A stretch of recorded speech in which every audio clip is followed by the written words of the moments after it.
इस सीन में अनाइलाक के एक्टिवेट होने की वजह से बैन बस मरने ही वाला था, लेकिन उसकी ओमनीट्रिक्स का फेल सेफ फीचर एन मौके पर एक्टिवेट होकर उसे फीडबैक में ट्रांसफॉर्म कर देता है, जिससे उसकी जान बच जाती है। जिसके बाद बैन खुद मेंशन करता है कि ओमनीट्रिक्स में एक फेल सेफ फीचर है जिसकी वजह से उसकी जान बची। जिसके बाद हम सब बेन 10 फैंस सारा क्रेडिट एजमत को दे देते हैं कि उसी की वजह से बैन की जान बची। अगर वो ओमनीट्रिक्स में फेल सेफ फीचर नहीं डालता तो यहाँ पर शायद ही बैन जिंदा बच पाता। लेकिन दोस्तों, अगर मैं आपसे कहूँ कि यहाँ पर सिर्फ एजमत की वजह से ही बैन की जान नहीं बची है, बल्कि कोई और भी है जिसकी वजह से यहाँ पर बैन की जान बच पाई है, और वो और कोई नहीं बल्कि डॉक्टर साइको बॉस है, तो क्या आप यकीन करेंगे? नहीं। लेकिन अगर आपने ये वीडियो पूरी देख ली तो आप यकीन जरूर करेंगे, और मैं ये पक्के तौर पर कह रहा हूँ। और आपका जो नजरिया है डॉक्टर साइको बॉस को देखने का वो पूरी तरह से चेंज हो जाएगा। तो दोस्तों, मेरा नाम है, अरे छोड़ो इस बकवास इंट्रो को, हम सीधा काम की बात करते हैं।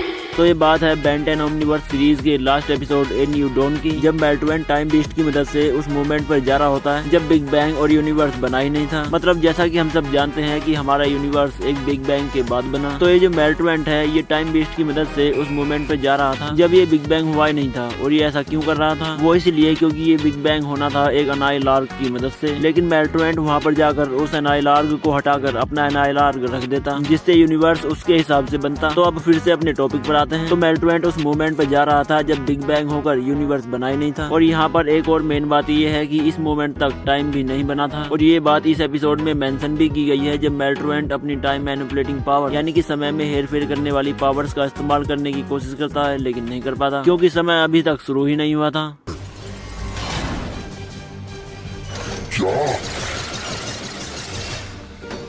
तुम्हारे पावर्स टाइम बेस्ड है ना?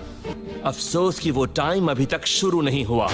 तो अब आप कहोगे कि इस सब का फेल सेफ से क्या लेना देना? तो मैं कहूँगा लेना देना है। तो जैसा कि ये वो मोमेंट था जब टाइम बना ही नहीं था, मतलब टाइम है ही नहीं, जिसकी वजह से मेल्टमैन अपनी टाइम पावर्स इस्तेमाल ही नहीं कर पा रहा था। लेकिन परंतु जब अभी तक टाइम बना ही नहीं था तो फिर ओमनीट्रिक्स कैसे काम कर रही थी? वो बैन को एलियंस में कैसे बदल रही थी? तो क्या आपने इस बात पर ध्यान दिया? मेरे ख्याल से नहीं दिया। जब टाइम अभी तक बना ही नहीं था तो ओमनीट्रिक्स को तो जाम हो जाना चाहिए था ना, लेकिन नहीं, वो तो बहुत बढ़िया काम कर रही थी, बैन को धड़ाधड़ दूसरे एलियन में बदल रही थी। तो इसका जवाब है बैन के ओमनीट्रिक्स का फेल सेफ, जो कि इतना एडवांस था कि टाइम ना होने के बाद भी वो काम कर रहा था। इसका मतलब ये है कि ओमनीट्रिक्स का फेल सेफ टाइम समय की परवाह नहीं करता। ओमनीट्रिक्स के फेल सेफ की रिएक्ट करने की, हरकत करने की स्पीड अनंत है। मतलब यहाँ पर ओमनीट्रिक्स का फेल सेफ फीचर इतना ज्यादा कैपेबल है कि वो किसी भी सिचुएशन में अनंत गति यानी कि इनफाइनाइट स्पीड से रिएक्ट करके अपने यूजर की जान बचा सके। इसका मतलब ये है कि ओमनीट्रिक्स का फेल सेफ समय से भी तेज है। ओमनीट्रिक्स के फेल सेफ की स्पीड इनफाइनाइट है, अनंत है, और इनफाइनाइट स्पीड अनंत गति, समझते हो?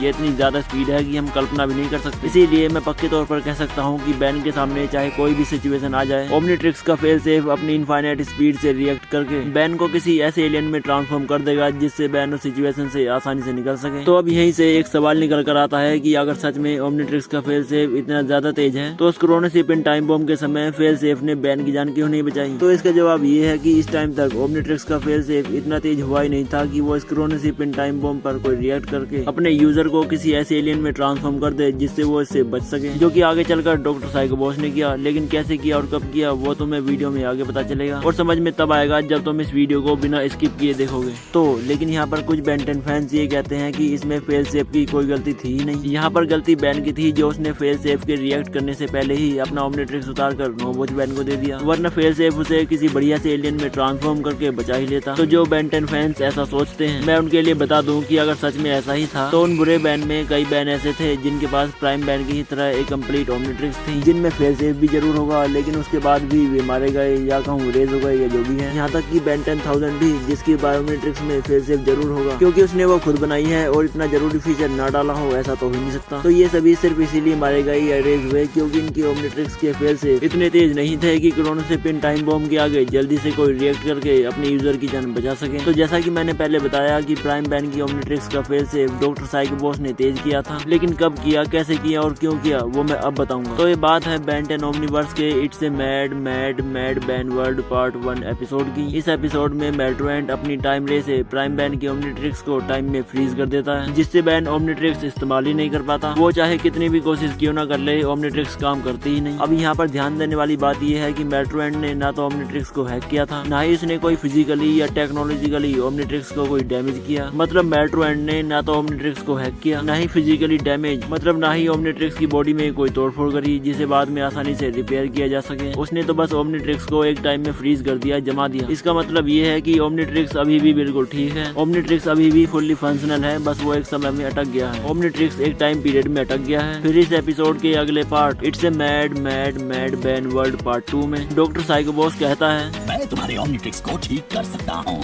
जिसके बाद वो दोनों बैंड्स की ओमनीट्रिक्स को फिर से ठीक कर देता है, जिससे वो फिर से पहले की जैसे काम करने लगती हैं। हाँ, वो बात अलग है कि उनकी ओमनीट्रिक्स खुद के बजाय एक दूसरे को एलियंस में बदल रही थी, जैसे कि बैन 10 की ओमनीट्रिक्स बैन 23 को एलियंस में बदल रही थी और बैन 23 की ओमनीट्रिक्स बैन 10 को एलियंस में बदल रही थी। तो अब जब ये ओमनीट्रिक्स ठीक हो चुकी थी तो यहाँ पर ध्यान देने वाली बात ये है कि डॉक्टर साइकोबॉस ने उनकी ओमनीट्रिक्स को ठीक करने के लिए दोबारा से प्रोग्राम किया, जिससे वो फिर से पहले जैसे काम करने लगी। अब क्योंकि डॉक्टर साइकोबॉस के पास मेल्टवेंट की तरह टाइम पावर्स तो है नहीं, जिससे उसने मेल्टवेंट द्वारा टाइम में फ्रीज की गई ओमनीट्रिक्स को अपनी टाइम पावर से फिर से ठीक किया हो। मतलब ये कि उसने ओमनीट्रिक्स का टेक्नोलॉजिकल या उसका सॉफ्टवेयर इतना अपग्रेड किया होगा जिससे कि वो मेल्टवेंट की टाइम फ्रीज या सीमित समय तक सीमित न रहे। अगर मैं तुम्हें आसान भाषा में समझाऊं तो डॉक्टर साइकोबॉस ने ओमनीट्रिक्स की रिपेयरिंग इस तरह से करी कि अब उस पर टाइम का कोई असर होगा ही नहीं, मतलब टाइम हो या ना हो या रुक गया हो, ओमनीट्रिक्स काम करना बंद नहीं करेगी। यही कारण है कि ओमनीट्रिक्स क्रोनोसिपिन टाइम बॉम्ब पर रिएक्ट करने में कैपेबल नहीं थी। लेकिन डॉक्टर साइकोबॉस के दोबारा रिपेयरिंग के बाद ओमनीट्रिक्स इतनी ज्यादा अपग्रेड हो गई कि वो अनंत गति यानी कि इनफाइनाइट स्पीड से रिएक्ट कर सके। मतलब ये कि अब मेल्टवेंट अपनी टाइम पावर से चाहे जितना मर्जी जोर लगा ले, वो ओमनीट्रिक्स को टाइम में फ्रीज नहीं कर सकता। अब ओमनीट्रिक्स जीरो टाइम वाली सिचुएशन में भी अपने आप काम करने में कैपेबल है। यही कारण है कि अनाइलार्ग वाले मूवमेंट पर ओमनीट्रिक्स इतनी तेजी से रिएक्ट कर पाई, और ये हुआ सिर्फ और सिर्फ डॉक्टर साइकोबॉस की वजह से। यहाँ पर मैं ये नहीं कह रहा कि अजमत ऐसा नहीं कर सकता, शायद वो भी ऐसा कर सकता है, लेकिन उसने किया तो नहीं ना। तो मैं तुमसे बैन 10 फैन से यही कहूंगा कि तुम जितनी रिस्पेक्ट मेरा मतलब एजमत जितनी रिस्पेक्ट तुम एजमत की करते हो उतनी डॉक्टर साइकोबॉस की भी किया, क्योंकि उसी की वजह से बैन जिंदा है। तो दोस्तों अब मैं आपको एक और बहुत ही मजेदार फैक्ट बताता हूँ कि पूरे मल्टीवर्स में जितने भी बैंस हैं उनमें से सिर्फ 2 ही बैंड की ओमनीट्रिक्स का फेज सेव इतना तेज है जिस पर टाइम का कोई असर नहीं हुआ, और उनमें पहला तो है हमारा प्राइम बैन और दूसरा है बैन 23, क्योंकि उसकी ओमनीट्रिक्स भी मेल्टवेंट ने टाइम में फ्रीज कर दी थी, जिसे डॉक्टर साइकोबॉस ने ही ठीक किया। तो दोस्तों आज की वीडियो में बस इतना ही। लेकिन दोस्तों क्रोनोसिपिन टाइम बॉम्ब वाले एपिसोड को लेकर आपके कुछ सवाल हैं, जैसे कि इस एपिसोड में बैन 10,000 एलियन एक्स क्यों नहीं बना, और इस क्रोनोसिपिन टाइम बॉम्ब से ग्वेन और एल्बिडो क्यों रेज हुए। तो इस पर मैं एक फुल एक्सप्लेन में वीडियो बना चुका हूँ, फर्स्ट कमेंट और डिस्क्रिप्शन में उसका लिंक है, आप चाहें तो उस पर क्लिक करके देख सकते हैं। तो दोस्तों अगर आपको ये वीडियो जरा भी पसंद आई हो तो वीडियो को लाइक और चैनल को सब्सक्राइब करना बिल्कुल मत भूलना। तो चलिए मिलते हैं बैन 10 के किसी मजेदार टॉपिक के साथ। धन्यवाद।